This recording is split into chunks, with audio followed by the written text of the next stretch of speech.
할렐루야. 오늘 열왕기하 4장 1절에서 7절까지 말씀을 함께 봤습니다. 오늘 말씀의 제목은 아무것도 없나이다 라고 정했습니다. 오늘 읽은 이 본문의 말씀은 엘리사를 통해서 하나님이 이루시는 이적과 기적이 본문에 기록되고 있습니다.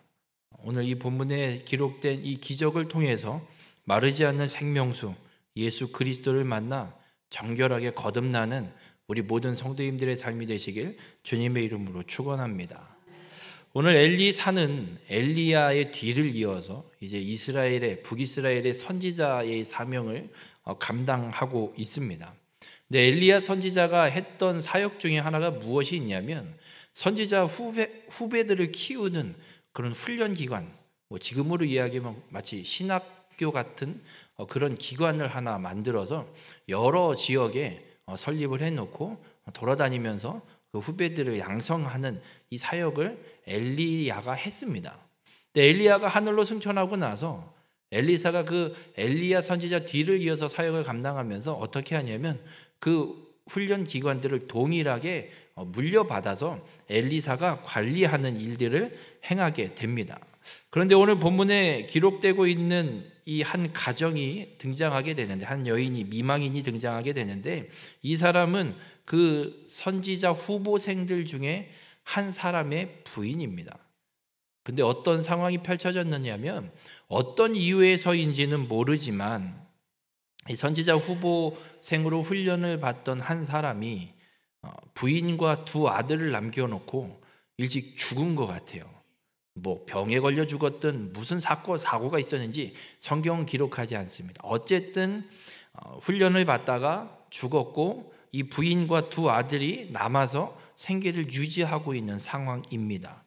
그런데 이 선지자 죽은 후보생이 어떤 사람이었냐면 이 부인이 이야기하는 것이 오늘 본문 1절에 당신의 종이 여호와를 경외한 줄은 당신이 아시는 바니이다 라고 기록합니다. 그러니까 이 죽은 선지자 후보생은 열심히 훈련을 받았고 하나님을 경외했고 그리고 마땅히 선지자 후보생으로서 행해야 할 하나님의 일들을 최선을 다해서 열심히 다 감당했던 사람입니다. 그런데 안타깝게 죽은 것입니다. 우리가 이런 모습을 볼 때 이런 생각을 해보게 됩니다. 아니, 그렇게 열심히 한 사람이면 하나님이 좀 크게 사용하셔야 되는 거 아닌가? 왜 안타깝게 죽게 내버려 두시지? 근데 죽은 것으로 끝난 게 아니라 이 선지자 후보생으로 훈련을 받는 생활을 하니까 뭔가 벌이는 변변치 않았을 것이고 그러다 보니 빚을 진 것 같습니다. 빚을 졌는데 남편이 죽고 나니까 이 빚을 빌려준 이 사람이 이 어머니를 찾아와서 이야기하는 거예요. 돈 갚어. 언제 갚을 거야? 남편 죽은 거 뻔히 알잖아요. 못 갚지? 그러니 돈 갚으려면 방법이 있간 네 두 아들 내놔. 내가 종으로 삼아서 그 빚을 대신할게. 이러고 나온 거예요. 그러니 이 미망인이 지금 남은 건 두 아들밖에 없는데 남편 죽은 것도 억울해 죽겠는데 두 아들마저 종으로 빼앗기게 생긴 상황인 거예요. 얼마나 속이 탈까요? 그래서 이 미망인이 엘리사를 찾아와서 이야기하고 있는 거예요. 내 상황 지금 이렇고 이래요. 어떻게 해요? 이 모습을 보면서 이런 생각을 해봅니다. 아니, 하나님은 어떻게 이렇게 이 가정을 만들어 버리실까? 우리가 예수 그리스도를 믿어서 구원받은 자로 이 땅에 성도의 삶을 살아가고 있는데 이런 생각이 들 때 드는 일들이 정말 많아요. 예수 믿는 나는 삶이 그냥 그저 그런데 예수도 안 믿는 저 집은 왜 저렇게 잘 돼? 아니, 누구 어디 땅을 샀대는데 별 쓸모없는 땅을 샀는데 왜 거기가 개발이 돼서 대박이 터져서 무슨 10배가 뛰었다는 이런 소리는. 왜 저 집은 그러고 우리 집은 안 그래? 아니, 그런 건 없다 쳐도 문제는 문제라도 좀 일어나지 않으면 예수를 믿는다고 하는데 왜 그렇게 고난과 고통스러운 일들이 자꾸 내 앞에 펼쳐질까? 예수를 믿는다고 하면 하나님이 좀 아무 일 없이 평탄한 삶을 좀 살게 해주셔야 되는 거 아닌가? 이런 생각을 할 때가 참 많이 있습니다.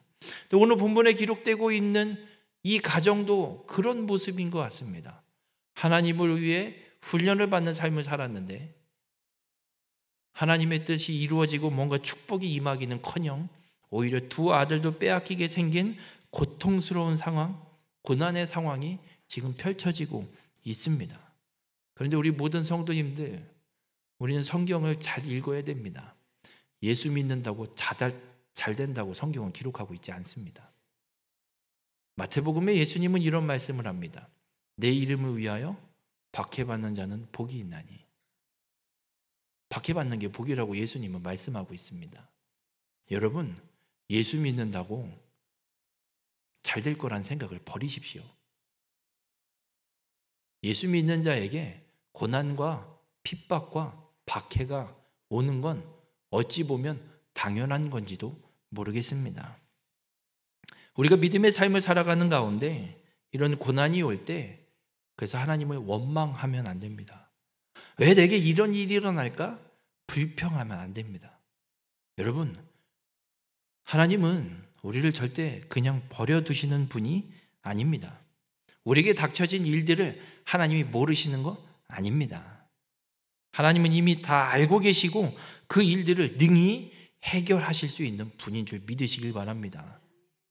지난 수요일에 말씀을 드렸지만 하나님께서 이스라엘 백성들을 애굽에서 건져내시기 위해서 애굽 땅에 재앙을 내리십니다. 아니, 이스라엘 백성을 건지시는데 그냥 데리고 나가시면 되지 왜 재앙을 내리실까?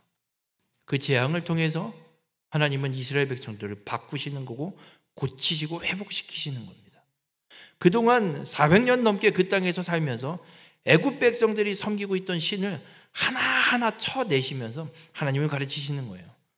재앙이 아니라 이스라엘 백성 가운데 남아있을 우상의 잔재들을 하나님은 깨끗하게 해결해 씻겨내는 일을 이 재앙을 통해서 하고 계시는 겁니다. 우리의 삶에 일어나는 문제가 있을 수 있고 고난의 상황들이 펼쳐질 수 있습니다. 그런 일이 일어날 때 우리는 순간 드는 생각이 아이씨 왜 나한테 이런 일이 일어나? 이런 생각부터 할 때가 있습니다. 내가 뭘 잘못했다고 나한테 이런 어려운 일이 일어나? 이런 생각을 할 수 있습니다. 그러나 하나님은 그 일을 통해서 내 안에 남아있는 우상의 잔재들을 깨끗이 씻어내는 작업을 베푸시는 하나님의 은혜일 수 있음을 잊지 마시길 바랍니다. 오늘 하나님은 이 선지자 생도의 가정에 일어난 이 사건 그냥 내버려 두지 않으십니다.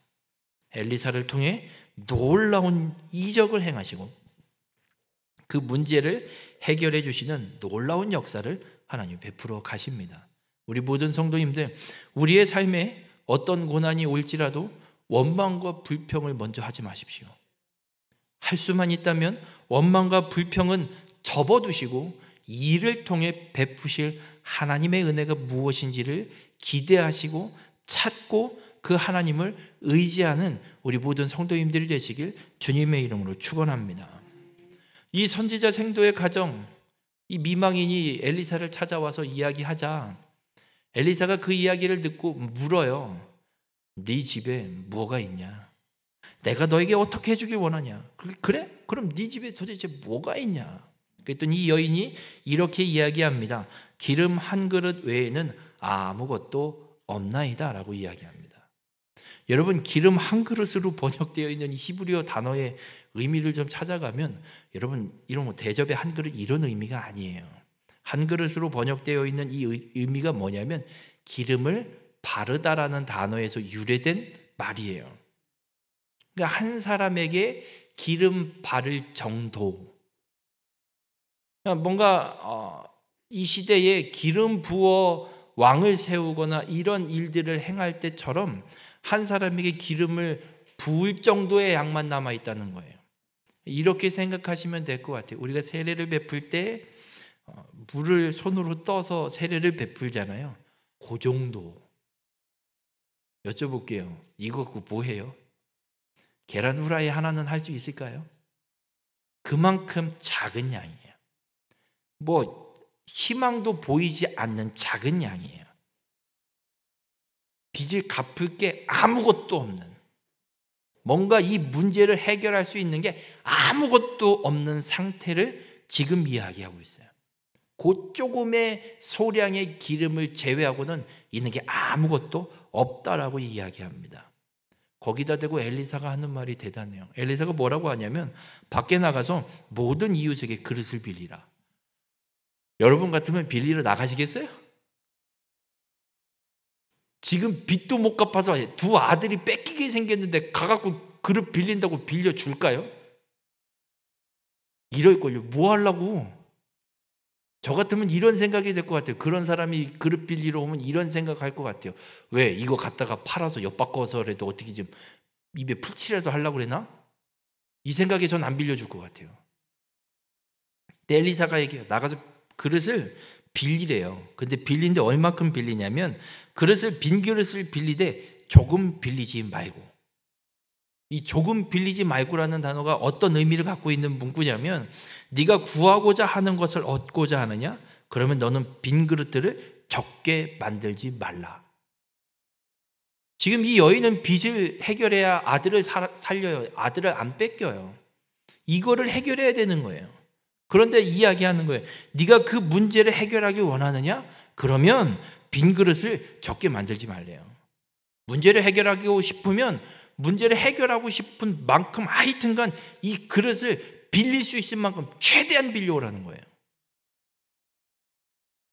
저 같으면 빌리러 못 나가요.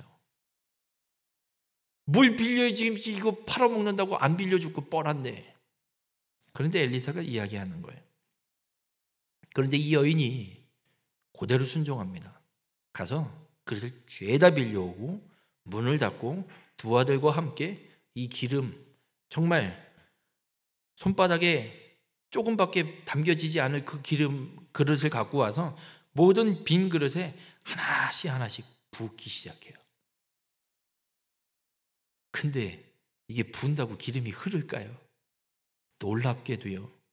그 모든 빌려온 모든 그릇에 기름이 가득 채워질 때까지 이 작은 소량의 기름이 담겨있던 이 그릇에서 기름이 끊임없이 흐르게 됩니다. 모든 그릇에 다 채우고 더 이상 빈 그릇이 없습니다 라고 할 때까지 기름이 다 채워지고 멈춰지는 걸 보게 됩니다. 여러분, 저는 이 기적을 보면서 모든 그릇에 기름이 채워지기까지 마르지 않는 이 기름을 보면서 요한복음 4장 14절에 이런 말씀이 생각나요. 예수님께서 사마리아 우물가에서 만난 여인에게 하신 말씀이에요. 어떤 말씀이시냐면 내가 주는 물을 마시는 자는 영원히 목마르지 아니하리니 내가 주는 물은 그 속에서 영생하도록 솟아나는 샘물이 되리라.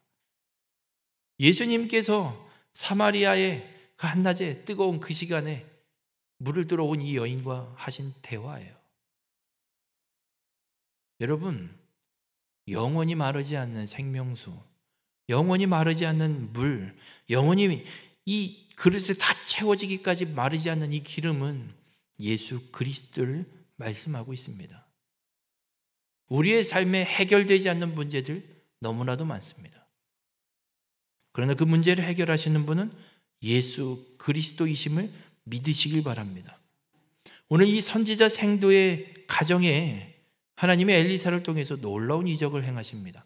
마르지 않는 기름, 마르지 않는 기름을 통해 이들의 문제를 해결하시고 빼앗길, 사라져버릴 그 두 아들을 살리는 일을 하나님 이루어 내십니다. 우리의 삶에도 동일한 역사가 이루어집니다. 죄로 인해 사망이 이를 수밖에 없는 우리의 인생이었습니다. 그런데 영원히 영생하도록 솟아나는 샘물이 되어주시는 예수 그리스도를 통해서 죄의 사망을 해결하시고 우리에게 영원한 생명을 허락하시는 구원을 이루어 주시는 분입니다. 이건 예수 그리스도밖에 없습니다. 다른 어떤 것도 우리에게 이 일을 이루어 줄 수 없습니다. 우리 모든 성도님들, 여러분의 인생에 닥쳐진 고난, 문제가 있으십니까? 그 고난과 문제의 해결점은 오직 예수 그리스도 한 분밖에 없음을 믿으시길 주님의 이름으로 축원합니다. 엘리사의 기적을 통해서 우리가 만나는 건 예수 그리스도입니다. 우리의 구원을 온전히 성취하시는 예수님을 온전히 찾는 믿음의 성도님들이 되시길 바랍니다. 성도로서 믿음을 지키며 살아가다가 만나게 되는 문제가 있다면, 혹은 어떤 고난과 역경이 찾아오게 된다면 원망과 불평이 아니라 우리에게 생명, 영생하도록 솟아나는 샘물을 허락하시는 예수 그리스도를 찾는 자가 되시길 바랍니다. 왜냐하면 주님은 그 문제를 이미 알고 계십니다. 그 문제 해결점도 이미 다 준비하고 계십니다. 주님은 기다리시는 거예요. 네가 날 찾아오냐 안 찾아오냐. 오늘 이 선지자 생도의 미망인이 하나님의 선지자, 하나님의 거룩한 사람을 찾아가서 이야기했을 때 그 문제가 해결받는 것처럼 우리에게 영생하도록 샘솟는 이 샘물을 허락하시는 예수 그리스도를 찾고 의지함으로 온전히 구원을 이루고 생명의 그 영원한 생명을 온전히 누리며 살아가는 우리 모든 성도님들이 되시길 주님의 이름으로 축원합니다. 이렇게 이 가정의 이적을 행한 이 엘리사가 지역을 좀 옮깁니다. 어디로 가냐면 수넴이라는 지역으로 이동하게 됩니다. 그래서 오늘 읽진 않았지만 8절부터 거의 37절까지 거의 4장의 한 80%를 이 수넴 여인의 사건으로 기록을 하고 있습니다. 이 수넴이라는 지역은 이스라엘 북부 지역에 위치하고 있고, 갈릴리 지역, 갈릴리 호수가 있는 그 서편 쪽에 지중해 사이에 있는 지역에 위치하고 있는 성읍이기도 합니다. 근데 이 수넴이라는 단어가 어떤 의미를 갖고 있는 단어로 추정을 하냐면 이런 의미를 갖고 있다고 합니다. 평온한 장소, 휴식의 장소. 엘리사가 수넴에 갔다는 얘기는 뭔가 좀 쉼을 얻거나 조금은 이제 사역을 하다가 너무 지쳤을 때 뭐 가서 잠깐 쉬는 뭐 이런 의미로 사용하고 있는 지역인지, 어쨌든 엘리사가 이 미망인 성지자 생도의 미망인의 가정의 문제를 해결하고 수넴이라는 지역으로 이동을 하게 됩니다. 수넴이라는 지역으로 이동을 하게 됐을 때 오늘 본문에 이런 이야기를 합니다. 한 귀한 여인이 엘리사를 자기의 집으로 초청을 해서 식사도 대접하고 극진하게 대접을 하고 섬기는 모습이 오늘 본문에 기록됩니다. 그런데 이 귀한으로 번역되고 있는 히브리어 단어가 어떤 뜻을 갖고 있냐면 부유한, 위대한이라는 뜻을 갖고 있어요. 그래서 이 여인은 경제적으로도 부유하고 하나님을 향한 이 신앙이나 인품도 존경받는 신분을 갖고 있는 어떤 좀 위치가 높은 그런 여인으로 보고 있습니다. 그런 여인이 엘리사를 왔을 때 엘리사를 초청해서 극진히 대접하고 있습니다. 왜 그렇게 극진히 대접을 하냐면 오늘 본문 9절에 보면 이런 말씀이 기록되어 있어요. 하나님의 거룩한 사람인 줄을 내가 아노니. 그러니까 이 여인이 엘리사를 보고 깨닫게 된 거예요. 아, 이 사람은 보통 사람이 아니다. 그냥 일반 하나님의 백성 이런 의미가 아니라 정말 이 사람은 거룩한 하나님의 사람이구나. 하나님께서 분명하게 이 사람을 사용하고 계시구나. 이거를 이 여인이 분별을 하는 거예요. 깨달은 거예요. 그래서 이 엘리사를 모셔다가 극진히 대접하고 어떤 일까지 하냐면 그 집에 다락방을 하나 제대로 만들어요. 그리고 엘리사에게 이야기하는 거예요. 선지자님, 선생님, 이 동네에 오시거든 우리 집에 들려서 이 다락방 여기서 당신 마음대로 쉬다 가세요. 여긴 무조건 당신을 위해서 비워놓고 만들어 놓은 공간이니까 아무도 터치 안 할 거니까 당신이 수넴 이 지역을 지나가게 되거든 여기 와서 쉬다 가세요 라고 이야기를 합니다. 엘리사 입장에서는 어떨 것 같으세요? 고맙겠어요? 안 고맙겠어요? 고맙죠. 지금 처음 보는 사람인데 지금 엘리사가 사역 시작하고 수넴에 처음 왔는데 이 여인이 지금 엘리사 붙잡아다가 그렇게 만들어주고 지금 이야기하고 있는 거예요. 고맙잖아요. 이 엘리사가 너무 고마웠는지 이 여인에게 뭔가 보답을 하고 싶어서 물어봤어요. 원하는 게 없냐? 특별하게 이야기하는 게 없어요. 그래서 좀 게하시를 통해서 좀 조사를 해보니 이 집에 아들이 없대요. 자식이 없대요. 경제적으로도 부유하고 지위도 높고 사람들에게 존경받는 그런 가정인데 아이가 없대요. 그래서 엘리사가 이런 이야기를 해요. 그래? 여인을 불러서 이야기해요. 내년 이맘때에 당신에게 아들이 있을 거요. 그러니까 이 여인이 화들짝 놀래요. 뭔 소리예요? 무슨 쓸데없는 소리 하고 그러세요, 선생님. 왜냐면 나이가 있을 거니까. 나이가 있는데 무슨 애를 낳아요? 못 낳지. 지금까지 살면서 애를 못 낳아서 그냥 애 없이 그냥 우리 열심히 그냥 잘 살아봅시다 이러고 살고 있는데 느닷없이 엘리사가 한다는 소리가 내년 이맘때 아들이 있을 것이요. 이게 뭐 하는 소린가. 그러고 1년쯤 지나니까 정말 아들을 낳았어요. 놀라운 일이죠. 그런데 이 아이가 잘 컸습니다. 어느 정도 성장을 했어요. 아마 추정하기로는 한 초등학생, 최소 초등학생 이상쯤 되지 않았을까?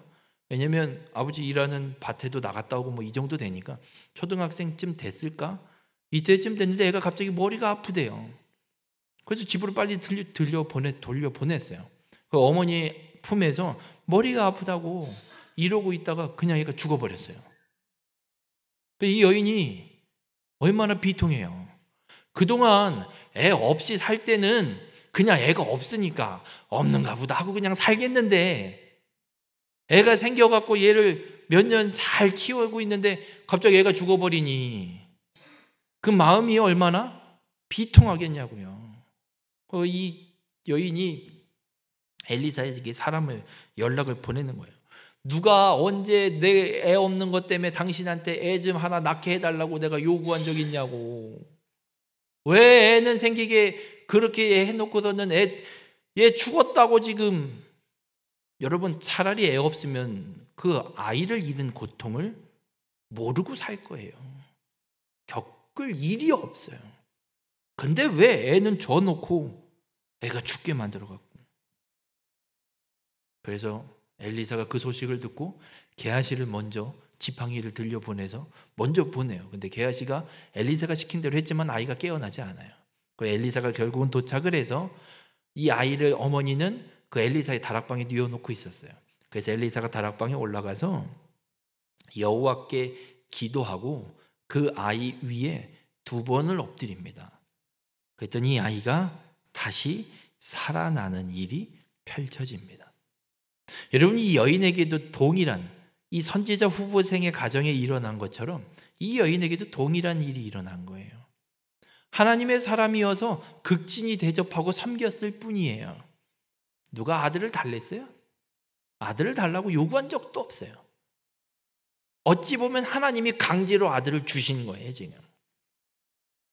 그랬으면 잘 크게 냅두셔야지 왜 얘를 죽게 만드세요, 또. 이 여인에게도 참 안타까운 아들을 죽게 되고 잃게 되는 이 고통을 겪는 문제, 고통스러운 일이 일어나게 됩니다. 이 문제를 해결한 것도 누가 해결해요? 하나님의 사람이 해결해요. 우리 모든 성도님들, 예수 그리스도를 믿어 구원받은 하나님의 자녀들의 문제는 세상이 해결하는 게 아닙니다. 하나님이 해결해 주심을 믿으시길 바랍니다. 당장은 아니어도 하나님께서 분명히 그 문제 가운데 하나님의 뜻대로 그 일들을 이루어 가심을 믿으시길 주님의 이름으로 축원합니다. 그래서 우리의 삶에 일어나는 문제와 상황에는 하나님께서 그 상황을 통해서 분명하게 이루실 일들이 있고 뜻이 있다는 거예요. 그걸 우리가 몰라서 답답한 거고 원망하고 불평을 먼저 쏟아내는 거예요. 그래서 우리의 삶에 일어나는 일들이 있을 때 이 일을 통해서 하나님이 이루실 일이 무엇인가를 먼저 묻고 구할 수 있는 자가 되시길 주님의 이름으로 간절히 부탁을 드립니다. 그럼 도대체 하나님은 이 수넴 여인의 아들을 죽게 하시고 엘리사를 통해서 살리시는 이 일을 통해서 도대체 뭘 하시는 걸까? 죽은 사람을 다시 살리셨던 예수님이 행하신 일이 있습니다. 요한복음 11장에 보면 나사로가 병에 걸려 죽게 돼요. 근데 그들의 누이가 마르다와 마리아예요. 이 마르다와 마리아가 오빠가 병에 걸려 죽게 생겼으니까 예수님한테 연통을 넣어요. 예수님, 지금 우리 오빠가 죽게 생겼어요. 병에 걸렸어요. 빨리 오세요. 그랬더니 예수님이 그 소식을 듣고 안 가요. 이틀을 민기적. 그리고 출발을 해요. 근데 있던 곳에서 이 나사로가 살고 있던 동네까지 가는데 또 1시간 만에 지금처럼 차 타고 휙 가는 게 아니니까 걸어가야 돼요. 이틀이 걸려요. 예수님이 도착한 시점이 언제냐? 나사로가 죽은 지 나흘 되는 날. 장례가 어떻게 된 거예요? 끝났죠. 더 이상 얘가 회생할 가능성, 일말의 가능성조차도 없는 시점에 예수님이 도착하시는 거예요. 그런데 예수님께서 나사로가 병에 들었다는 소식을 들었을 시점에 하신 말씀이 있어요. 어떤 말씀이냐면 요한복음 11장 4절에 기록하고 있는데 이렇게 기록합니다. 예수께서 들으시고 이르시되 이 병은 죽을 병이 아니라. 죽었는데요. 근데 예수님에게 죽을 병이 아니래요. 그럼 무슨 병이냐면 하나님의 영광을 위함이요 하나님의 아들이 이로 말미암아 영광을 받게 하려 함이라 하시더라. 여러분, 나사로가 죽은 건, 병에 걸린 건 죽었지만 병에 걸린 건 죽을 병이 아니에요. 하나님이 영광을 위한, 하나님의 영광을 위해, 그리고 하나님의 아들 인자 메시아로 오신 예수님이 이 일을 통해서 무엇인가 영광을 받게 하기 위해서 나사로가 병에 걸렸다는 거예요. 근데 마르다와 마리아는 그 소리를 못 들었어요. 왜냐하면 소식을 듣고 있는 여기에 있었으니까. 여기서 얘기를 했지만 갔을 때 이미 나사로는 죽었고 마르다와 마리아 귀 속에 아무리 예수님이 이렇게 얘기했다고 한들 그게 들리겠어요? 오빠 죽었는데. 하지만 이 일은 하나님의 영광을 위한 일이고 하나님 예수님이 영광 받기 위해서 이루어지는 일들임을 하나님 예수님은 분명하게 말씀하고 있어요. 오늘 이 수넴 여인의 아들이 병에 걸려서 똑같이 죽어요. 하지만 하나님의 선지자 엘리사를 통해서 하나님이 살려내십니다. 이 일을 통해 하나님은 영광 받으시는 줄 믿으시길 바랍니다. 그럼 똑같이 우리의 삶에 문제가 일어날 수 있습니다. 이 사건들처럼 죽을 수도 있습니다. 문제가 해결되지 않고 그냥 죽어버릴 수도 있을지도 모릅니다. 그러나 하나님 분명하게 말씀하고 있습니다. 그 일을 통해 하나님이 영광을 받으신다는 겁니다. 중요한 건 우리가 믿음으로 세상 사람처럼 원망과 불평으로 세상 방법을 찾는 게 아니라 이 일을 통해 분명히 이루실, 이 일을 통해 하나님의 뜻을 이루실 걸 믿고 하나님을 의지하고 하나님을 찾을 때 하나님은 우리를 통해서 그리고 그 문제를 통해서 하나님의 놀라운 계획과 뜻을 이루어내신다는 걸 오늘 우리에게 말씀하고 있습니다. 우리 모든 성도님들, 하나님이 언제나 우리와 동행하심을 믿으시기 바랍니다. 여러분이 정말 사망의 음침한 골짜기를 걷고 있을지라도 우리와 함께하고 계심을 믿으시길 바랍니다. 그 막닥뜨려져 있는 상황과 환경 속에 하나님이 분명히 이루실 일이 있음을 믿으시고 그 하나님을 온전히 의지하시길 바랍니다. 여러분의 삶에 어떠한 어려움이 올지라도 나와 동행하신 하나님의 역사를 온전히 믿고 의지함으로 하나님의 계획과 뜻을 온전히 이루는 귀한 축복의 삶이 되시길 주님의 이름으로 축원합니다. 오늘 이 두 사건의 기적을 통해서 하나님이 우리에게 주시는 뜻이 있습니다. 열왕기서는 바벨론 포로기에 쓰여졌고 그 바벨론 포로로 끌려가 있는 유다의 남은 자들에게 읽혀지기 위해 쓰여진 성경이라고 말씀을 드렸습니다. 바벨론의 포로로 끌려가서 나라는 망하고 성전도 무너져버린 어디에도 다시 회복될 희망이 보이지 않는 이들을 향해서 하나님은 말씀하고 있습니다. 죽은 것 같은 이스라엘, 잃어버린 이스라엘, 두 아들을 빼앗기게 생긴 이 여인, 달라지도 않은 아들 주셔서 죽게 만든 이 수넴 여인. 이스라엘이 그래요.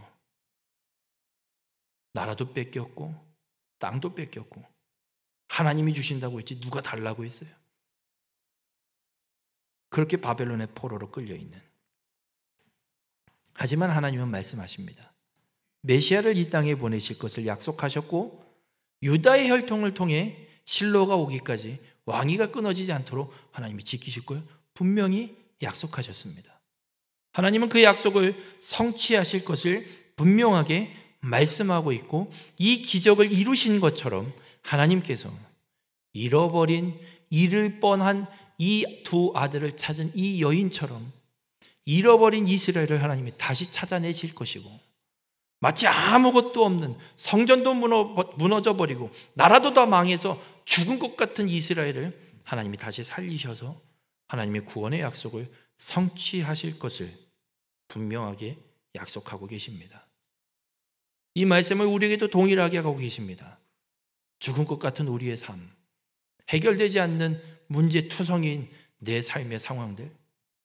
하지만 하나님은 구원을 성취하신 것처럼 우리의 삶에 동일하게 하나님의 뜻과 하나님의 말씀과 하나님의 약속을 그대로 이루실 것을 오늘 우리에게 약속하고 계십니다. 우리 모든 성도님들, 하나님이 신실하게 오늘 역사하고 계심을 믿으시길 바랍니다. 여러분의 삶에 영생하도록 솟아나는 구원의 샘물을, 그 영원한 생명을 하나님이 온전히 우리에게 허락하심을 믿으시길 바랍니다.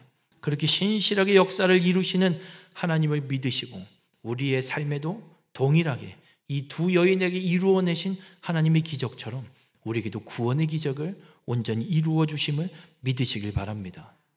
우리 모든 성도님들의 삶이 그렇게 하나님을 찾고 하나님을 만나서 회복시키시는, 구원을 성취하시는 하나님의 이 은혜를 온전히 누리며 살아가는 귀한 축복의 삶이 되시길 주님의 이름으로 축원합니다. 기도하시겠습니다. 사랑의 주님, 오늘도 주님의 말씀을 통해 깨닫게 하여 주시니 감사를 드립니다. 죄로 인해 사망에 이를 수밖에 없는 우리의 인생을 하나님께서 약속하신 대로, 말씀하신 대로 우리를 구원하여 주심을 오늘 말씀을 통해 깨닫게 하여 주시니 감사를 드립니다.